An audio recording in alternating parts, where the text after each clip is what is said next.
ask you how you feel about any dog trainer who's using the word like respect. Like, I make this dog respect me. Does that make any kind of alarm bells go off? That one normally would raise alarms as far as I'm concerned. There is a very old another cultural fog that's been set forever and ever and ever, that dogs are, they're always jockeying for dominance in the relationship. That's been disproven scientifically. It's been disproven. A lot of the origins of that was from a study.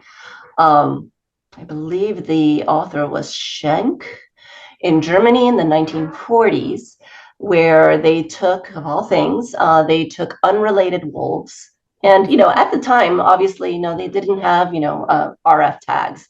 They could, the technology to really, truly follow them in their natural environment just was not available. The only thing that they had available at that time were captive wolves, put them in an enclosure together, and let's observe what happens. And unbeknownst to them, what they were really seeing was the wolf version of the Lord of the Flies. So instead of obedience and respect, what is the goal in your mind of dog training? Building a relationship. It's building a relationship between two very different species. And this is the thing, is that dogs are not humans. Right. They're not even primates. Okay. I mean, talk about like total different branches here from evolution. And just the fact that we were able to come together and be cooperative is a small miracle in itself. It's just amazing.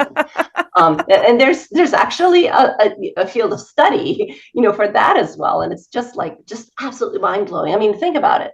Who in their right mind? And you have young kids. So imagine saying, you know what? I like that wolf. Let me go ahead and invite it in, even though I have small children that could be his dinner. Right. Literally. Yeah. Right. Just the fact that it just blows my mind. Eternally grateful to, our ancestors, that for doing it, but for not knowing what in the world they were taking on. Yes. Exactly. It's like, okay, yeah, that was insane, but thank you. I agree. So really, we have history with this species, humans and dogs. The domesticated dog, Canis lupus familiaris.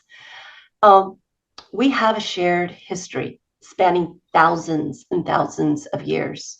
We've essentially co-evolved. We've evolved together. We have changed them and they have changed us, And quite honestly, it's because there is that relationship. It really, truly boils down to the fact that we have selected the dogs that would not eat our young. Okay. Thank goodness. Those were the ones that stuck around. Yeah, those were the ones that stuck around. So, as far as dogs wanting to get the upper hand or anything like that, that's not on the radar. Right. Okay, we've artificially selected breeding for the dogs that could care less. They just want to feel safe.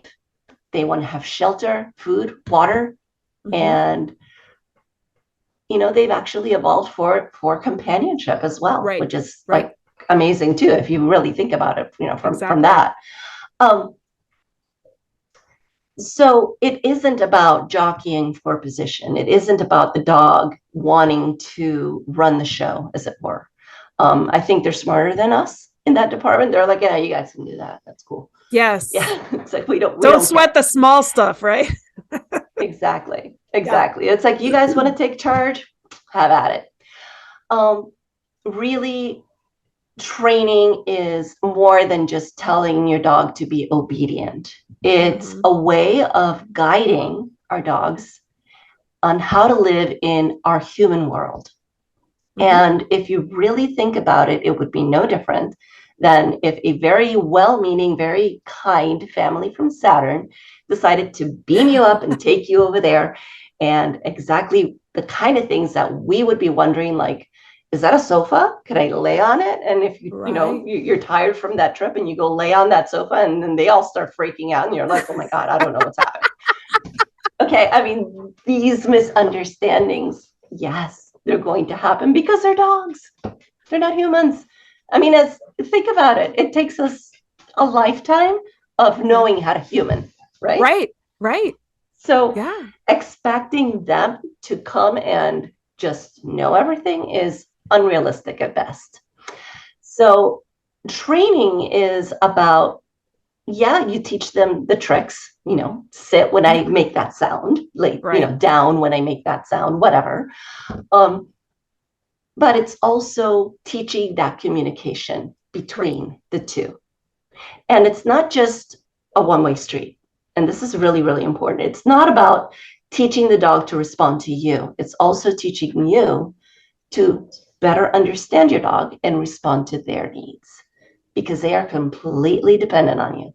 Think about it. The majority of dogs can't even use the bathroom without one of us present.